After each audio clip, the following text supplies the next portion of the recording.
and go from there. Just set that off to the side here. Now, for doing, you know, embellishing it with stuff like, you know, little skulls and stuff like that. I mean, that's kind of what a guy wants. You know, you want it. You know, the rivets are one thing. Here, let me put this up here on something.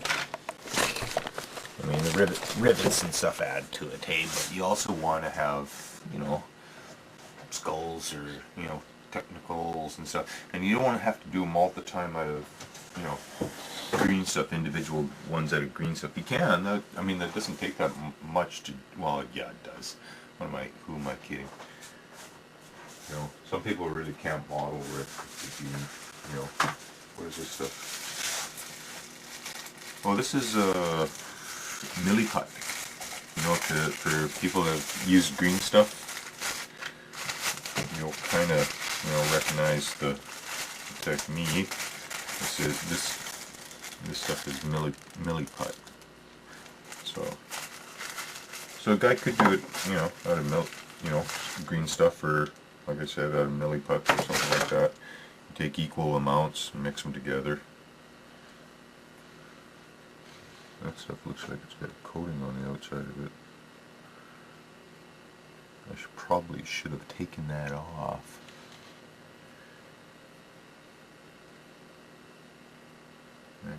Dang it. Let's hit this here. Come on, Laura. Dig inside. See this stuff here, how it gets a kind of a coating on the outside of it? I'm pretty sure that shit will screw you up, so you want the nice stuff from inside. Anyways, I don't know how old that is, so that's what I'm getting this. And 50-50 ratio. Start with.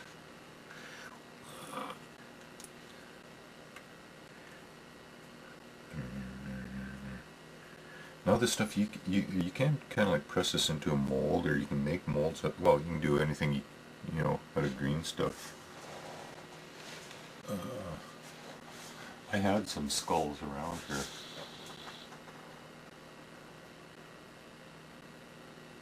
Anyways, just make sure that, you know, whatever you're using is well mixed up.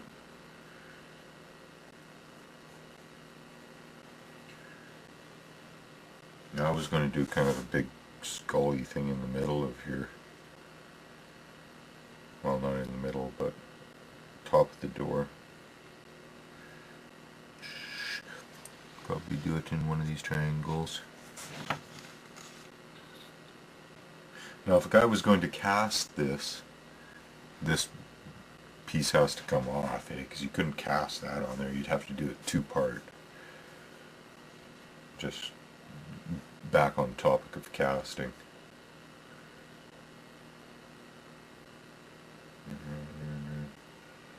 Okay, I'm just going to stick that right there on the top.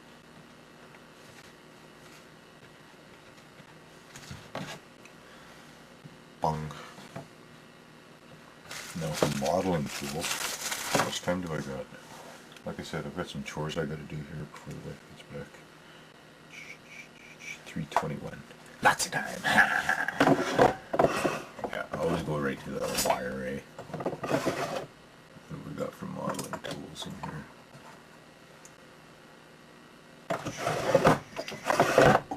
Most of my stuff's still outside. Oh man, almost spilled the coffee.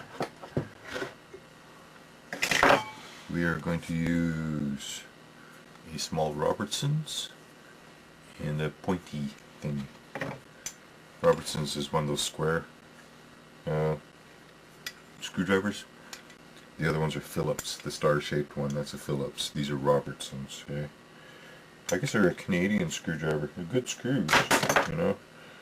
Far better actually than the Phillips. They don't strip as often on you.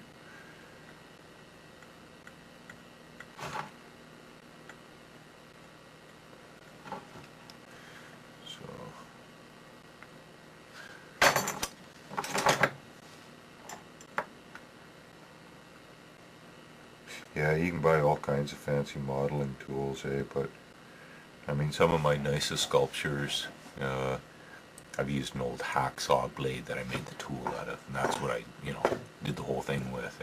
Even though I've got all kinds of drills and, the Dremel and stuff like that. When it comes right down to it, you end up using, some sort of bastardized tool.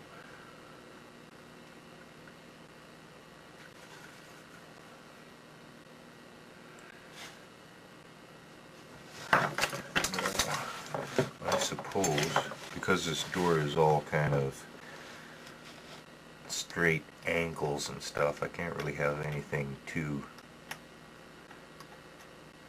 haphazard shape-wise, so this thing should have definitive lines to it.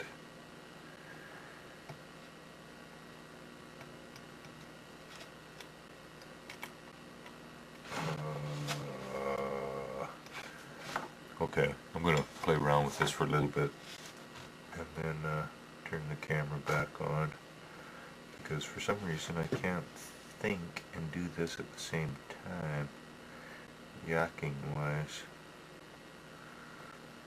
Jeez, I should be outside raking the leaves too. We're going to have snow here pretty soon.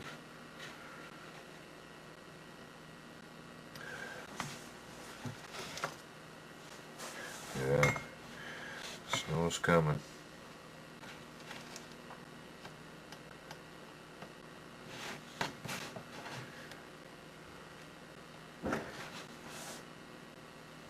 Ooh, explosions.